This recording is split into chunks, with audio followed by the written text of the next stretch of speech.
Bom, na verdade, eu não cheguei aqui. Eu cheguei na Rua 24 de Maio, que o CETCESP até então era lá.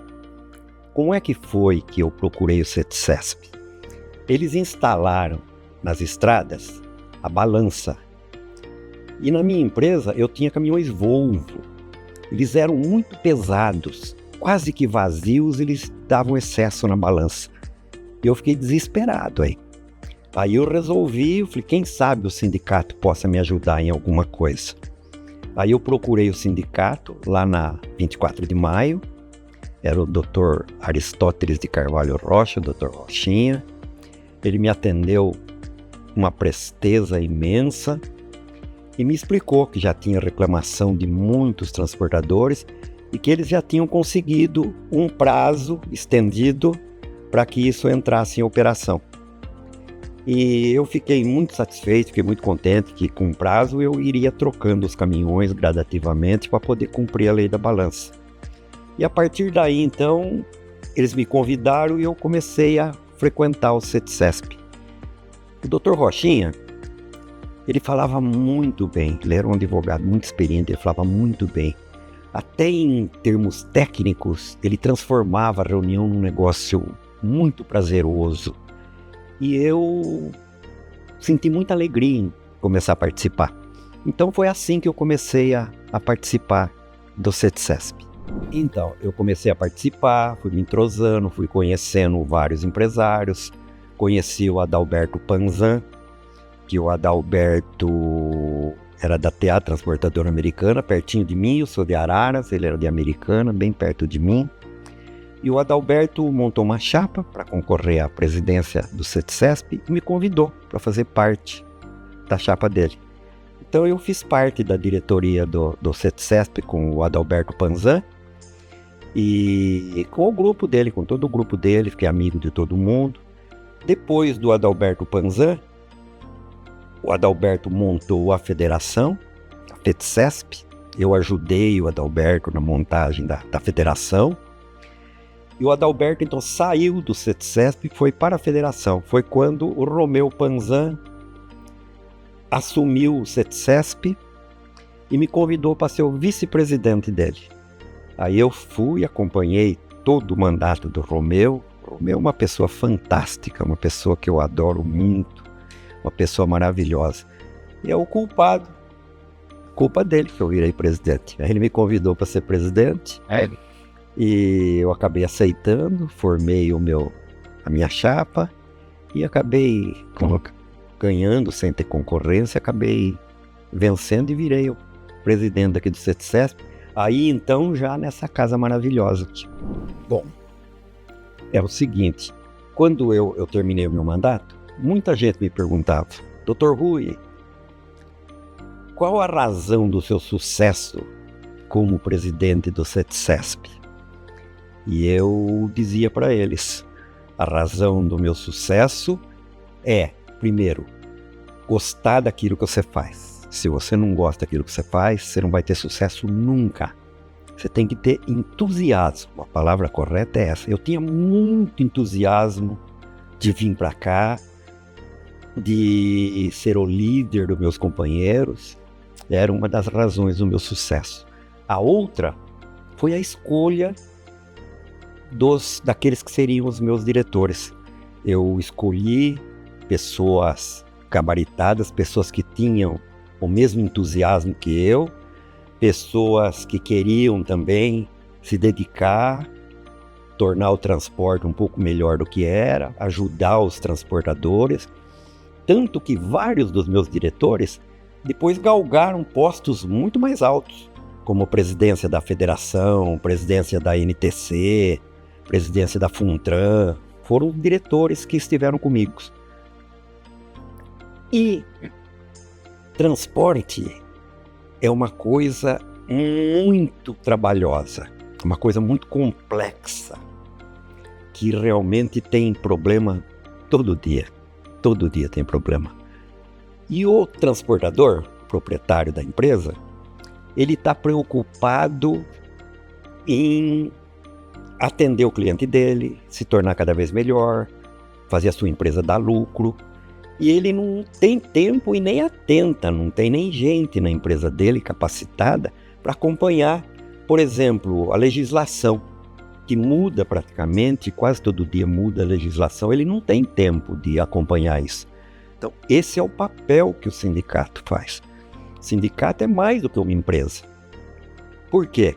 Porque ela tem que oferecer para o associado, para o transportador, ela tem que oferecer para ele aquilo que ele anseia.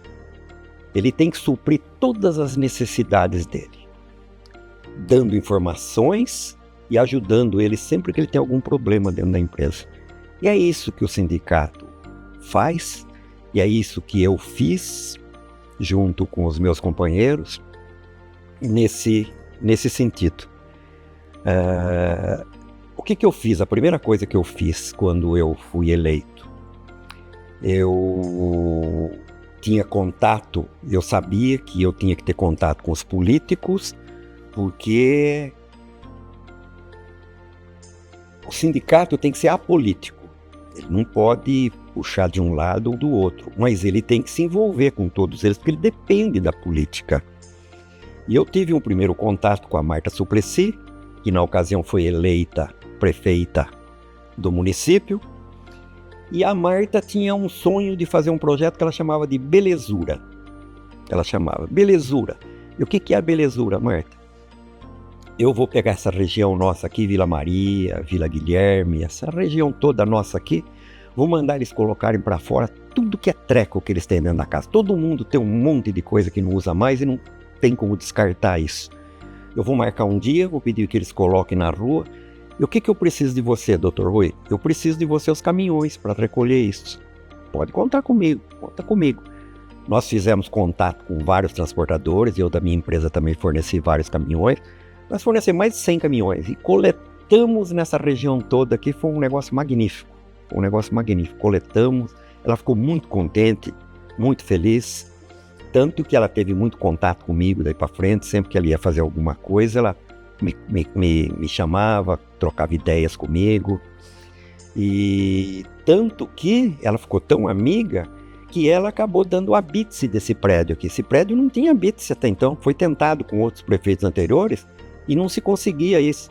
A Marta Suplicy, no final do mandato dela, ela assinou a bítse desse prédio aqui para nós, dado essa amizade, esse relacionamento que nós criamos com ela. Sempre que tinha eleição, eu convidava os candidatos e fazia um café da manhã, trazia os transportadores para cá, para ouvir a proposta desses candidatos e me aproximava deles. Era o caso da Marta Suplicy, que foi a prefeita, o caso do governador, que era o Geraldo Alckmin, com vereadores. A gente tinha muito contato. Isso abriu muito as portas para o relacionamento que a gente tinha com eles. O governador do estado, por exemplo, com relação ao roubo de carga, ele nos ajudou muito na ocasião com relação a isso. Eu fiz muitos cafés da manhã. Alguns perdiam a eleição, alguns ganhavam, mas eu recebia todos aqui. Então veja só, quando eu assumi, indicado pelo Romeu, o Romeu me indicou e eu, a princípio, inclusive, eu titubeei. Eu falei, Romeu, eu moro em Araras, dá quase 200 quilômetros para vir até aqui. E mais 200 quilômetros para voltar, vai ser muito difícil assumir a presidência. Não, você tem condição, você tem capacidade, no meio uma diretoria muito boa, eles te ajudam. E eu acabei aceitando, fui eleito. Aí na primeira reunião que eu tive, eu perguntei, cadê o Romeu?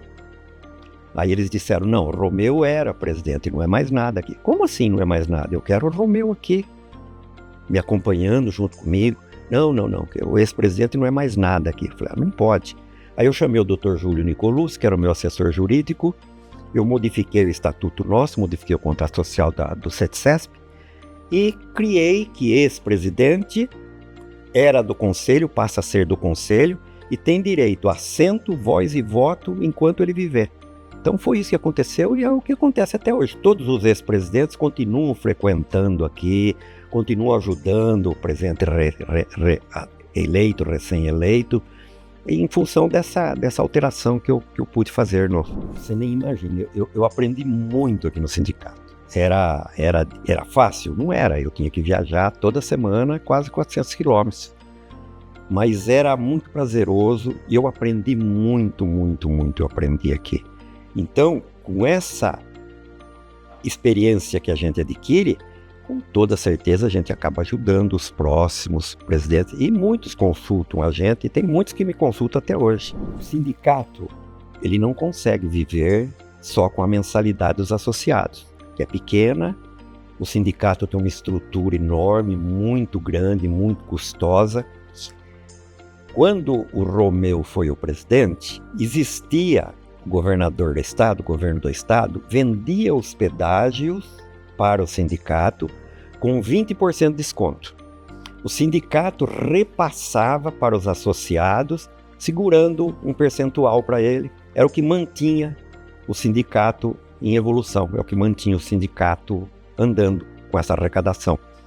Depois de um ano de mandato meu, tinha mais 2 pela frente, o governador de São Paulo cortou isso. Ele deu outros benefícios, outras coisas, e cortou esse benefício, que acabou. Da noite para o dia, eu acabei ficando sem essa verba. E aí eu tive que me dedicar mais ainda, eu tive que tomar várias medidas aqui para manter o sindicato funcionando e atendendo bem os associados. Quando estava quase na metade do meu 3º ano, aí eu tive a ideia de fazer o seguinte: até então, para ser sócio do sindicato, tinha que ser transportador e tinha que se associar. Quem não fosse transportador não poderia ser sócio do sindicato. Eu resolvi abrir isso daí. Eu falei, não, isso não está correto. Todos os fornecedores vivem daqui, dependem daqui, fazem o seu negócio aqui dentro. E daí? Não pode ser sócio? Não pode? Eu comecei a mandar para esses fornecedores e para quem não era associado também, tudo aquilo que a gente levantava aqui dentro do sindicato, orientação, inclusive a revista que eu criei uma revista, inclusive isso eu mandava para esse pessoal. E aí também com a ajuda do Dr. Júnior Nicolucci, eu modifiquei também o estatuto nosso para que esse pessoal pudesse ser associado, que se criou, que hoje chamam de sócio mantenedor. Eu acho que eu plantei a sementinha. Como estava no final do meu mandato, eu não pude usufruir disso. Mas o Urubatã Elouque, que foi o presidente seguinte, o Urubatã muito inteligente, muito poderoso inclusive, ele começou a chamar esses fornecedores e fazer um contrato com ele para que eles mantivessem o sindicato em funcionamento. E ele, com o poderio dele, com a inteligência dele, com a capacidade de convencimento dele, ele criou com facilidade isso, e daí para frente todos os presidentes passaram a utilizar disso, hoje chamando de sócio mantenedor. Isso, inclusive, se expandiu e hoje é utilizado no Brasil inteiro. Todos os sindicatos utilizam esse tipo de gestão. Então, eu criei ainda no primeiro ano, quando eu ainda tinha um pouco de verba, quando eu tinha essa verba dos 20% do pedágio, né?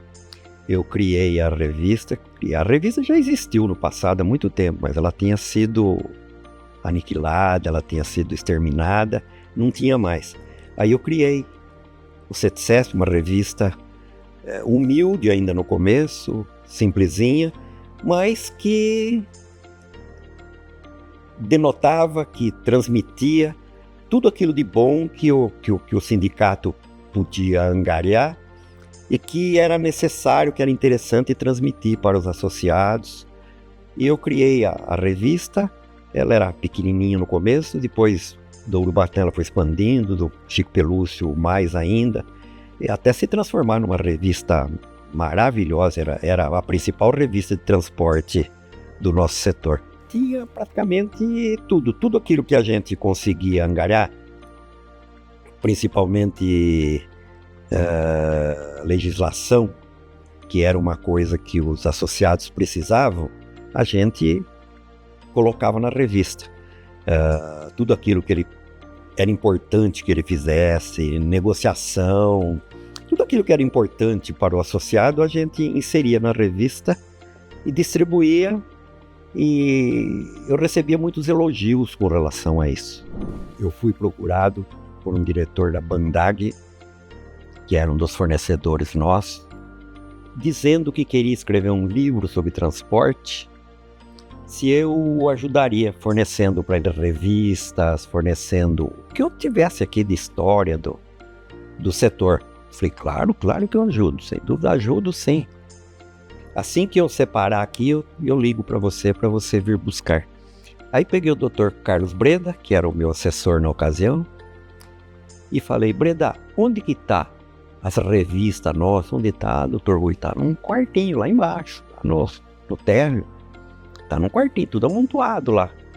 Vamos lá ver. Aí desci lá ver, fiquei estarrecido com aquilo lá.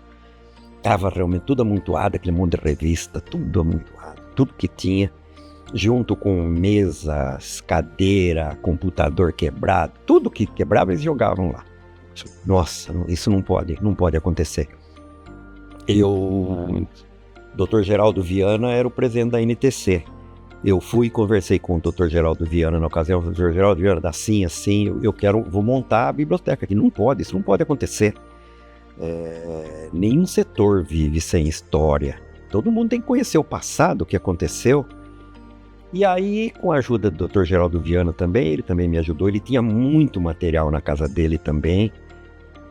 Nós montamos a biblioteca e desocupei o térreo, um local no térreo, lá bem no fundo lá do térreo, é um local amplo. Montamos a biblioteca. Eu fiz contato com muitos transportadores com quem eu tinha relacionamento, pedindo material, explicando que estava montando a biblioteca, pedindo material.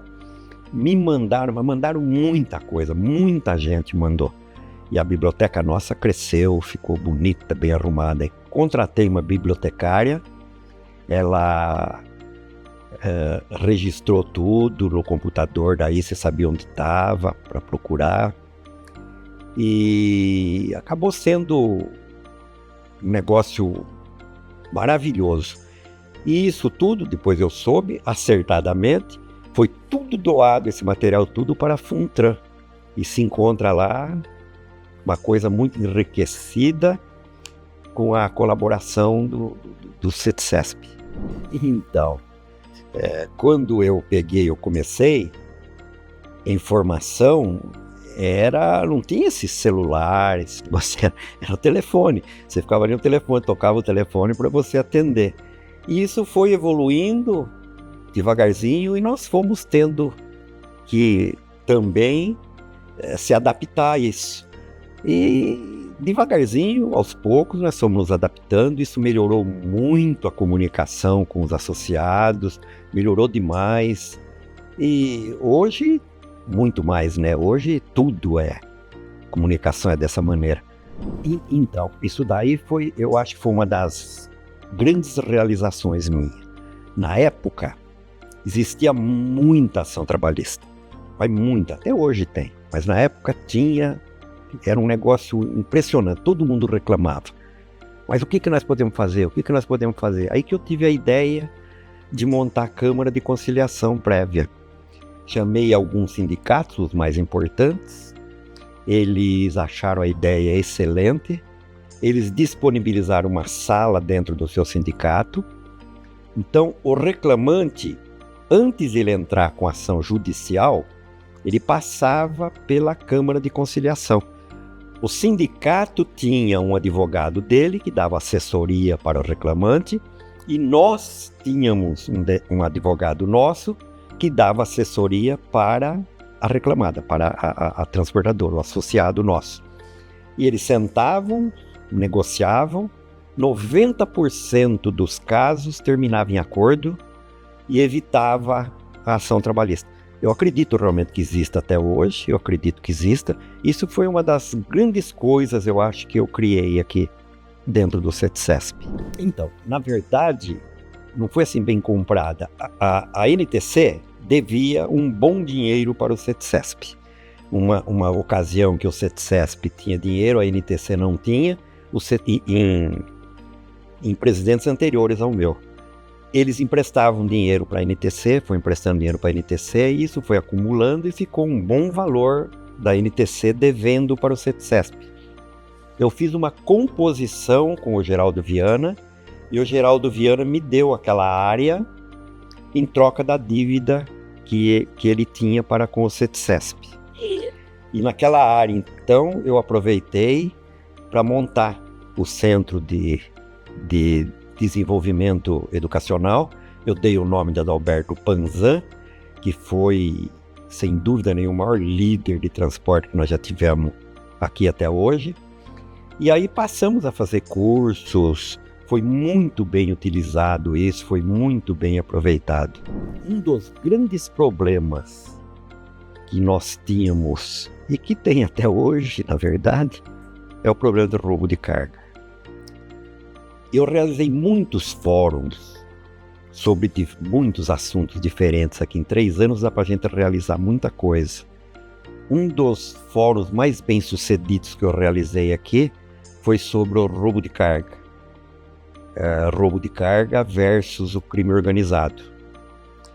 E graças ao trabalho do Coronel Souza foi um colaborador fantástico que eu tive, ele cuidava dessa área de roubo de carga, e o Roberto Mira até hoje é o responsável, cuida, sabe tudo, acompanha tudo sobre roubo de carga.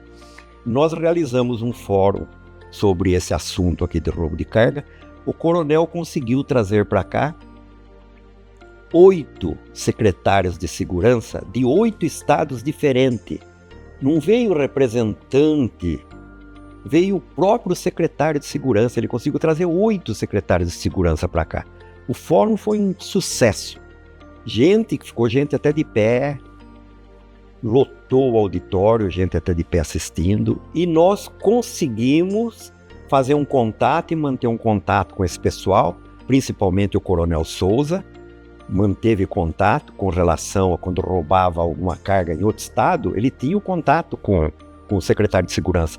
Foi uma das coisas maravilhosas que eu realizei aqui também, que me dá muito orgulho de tê-lo feito. O fruto foi que o relacionamento com esses secretários de segurança, esse secretário de segurança começou a passar informações de tudo que acontecia no seu estado, e o coronel começou a condensar tudo isso. E isso foi facilitando para saber como roubavam, onde roubavam, por que roubavam, que tipo de carga roubavam. Isso ajudou muito. Então, eu não era o presidente era o Adalberto Panzan. Eu estava um dia na sala do Adalberto Panzan e entrou o Roberto Teixeira Neto, cumprimentou isso aqui e falou: presidente, como é que faz para entrar uma carreta no centro de Nova York, para entregar carga no centro de Nova York? Como é que faz para entrar uma carreta lá? O Adalberto pensou. Ele falou assim: boa pergunta que você fez. Eu não sei responder isso para você. Mas chamou o Carlito, que era o assessor dele, falou: Carlito, organiza um grupo de transportadores, vamos para Nova York e ver como é que faz uma carreta para entrar lá no centro de Nova York para entregar carga. O filho do Adalberto Panzan Jr., estudava lá nos Estados Unidos. Ele pediu para o filho dele agendar com as grandes transportadoras de lá e com os sindicatos de lá, para que a gente pudesse ir para lá, fazer contato e aprender mais coisas. E fomos para lá. A viagem foi maravilhosa. Na verdade, a carreta não entrava, tinha que passar por caminhões menores, tinha que passar por caminhões pequenos. Mas visitamos as grandes empresas que tinha lá na época. Quando voltamos, o Adalberto falou: que viagem maravilhosa que nós fizemos. Vamos fazer o seguinte, daqui para frente nós vamos fazer pelo menos uma viagem, 1 a 2 viagens técnicas por ano nós vamos fazer. Reunia com os diretores: para onde vocês querem ir? Vamos para o México. Vamos para a Espanha. E começou a fazer essas viagens técnicas 1 a 2 vezes por ano. E com isso nós trouxemos muita coisa interessante para cá, para o Brasil. Tinha muita coisa que a gente via lá que não tinha como implantar aqui, mas muita coisa teve. E quando chegou em Portugal, por exemplo, uma visita que nós fizemos em Portugal, eu vi pela primeira vez carreta Sider. Carreta Sider é aquela de lona, que você abre a lona do lado. Até então no Brasil só existiam essas carretas de alumínio, era alumínio fechado. Eu era o principal transportador da Nestlé. E o que acontecia? Vinha a empilhadeira, encostava na plataforma com aquele monte de caixa, aquele monte de chapa, pegava caixinha por caixinha, colocava dentro da carreta, uma por uma, acabava de carregar, enlonava, amarrava e ia embora. Com a carreta Sider, isso daí seria totalmente eliminado. Isso aí seria totalmente eliminado. A empilhadeira entra com o pallet dentro da carreta e deixa lá dentro. Então eu voltei para cá, fui na Nestlé, propus para a Nestlé, eles ficaram doidos com isso daí. O que economizaria de tempo, de gente, de custo, tanto no carregamento como na descarga. Ia levar para a filial do Rio de Janeiro, lá na filial do Rio de Janeiro, mesma coisa, tinha que ter um monte de chapa lá para descarregar, caixinha por caixinha. Aqui em São Paulo, tinha 2 engenheiros, eles tinham uma empresa que chamava Toller. Eles estavam começando a querer mexer com isso daí. Eu ajudei muito eles, por quê? Porque eu trouxe todos os dados da carreta lá de Portugal. Fotografei, fiz entrevista, perguntei como funcionava, trouxe tudo. A carreta em si, inclusive, tinha que ser muito mais forte, porque a empilhadeira tinha que entrar dentro. Se entrasse numa dessas carretas comuns, estourava tudo. Então eu assessorei esse pessoal da Toller para eles começarem a fabricar essas carretas. Eu adquiri as carretas que eles fabricavam, e a Nestlé ficou extasiada com isso. Aí tivemos que fazer alguns ajustes na Nestlé, por exemplo, o tamanho do pallet, teve que colocar uma caixa a mais em cima, teve que fazer alguns ajustes. Primeira viagem que eu fiz, carreguei, fui para o Rio de Janeiro. Chegou no Rio de Janeiro, a carga tudo corrida em cima. Falei, nossa, será que não vai funcionar isso? Aí voltamos, aí você vai pensando, se a gente colocar um pingo de cola na caixa de cima, será que não segura? Colocamos o pingo de cola, fizemos outra viagem, perfeita. Só que aí não podia ficar um funcionário aí, cada carga carregasse, ficar no pingo de cola. Aí os engenheiros da Nestlé estudaram isso para ver isso de forma automática, fizeram de forma automática. Então, numa dessas viagens técnicas, é que nós trouxemos a carreta Sider para o Brasil. Até então não existia assim. Hoje você vê carreta Sider de moto. Foi nós que trouxemos a carreta Sider para o Brasil e eu me apropriei praticamente disso. Sou um dos criadores da carreta Sider aqui. Outra coisa, por exemplo, no México. Quando nós fomos no México, visitamos o México, nós visitamos uma empresa grande, uma transportadora grande, e até era uma mulher que era a gerente. Muito educada, muito atenciosa, nos atendeu. E ela mostrou a empresa, ela falou assim, eu tenho só 3 clientes. Ela falou assim, eu faço, na verdade, a logística para eles. Eles fabricam, eu vou com a minha carreta lá, eu pego a carga, trago para cá, para o meu depósito, deposito aqui, armazeno aqui, aí eles vendem, me passam a nota fiscal, eu faço a separação, carrego nos caminhãozinhos e vou entregar. Era a logística. Aqui no Brasil não tinha logística. Hoje está luta, qualquer carreta que você vê, transporte e logística. Foi outra das coisas que nós trouxemos para cá que não tinha. Aí nós começamos a falar, que ideia maravilhosa. Eu, inclusive, comecei a fazer isso para a Nestlé. Construí barracões e comecei a armazenar a carga da Nestlé. A Nestlé, inclusive, se preocupava em fabricar. Eu trazia a carga da Nestlé, só que a Nestlé é que indicava a transportadora, porque é Brasil inteiro, né? Eu não fazia Brasil inteiro. Então, teve várias coisas assim que... Muitas ideias, muita coisa. E até hoje, inclusive, são feitas essas viagens técnicas que surgiu lá com o Adalberto Banzan. Até hoje, o sindicato faz, que é muito interessante.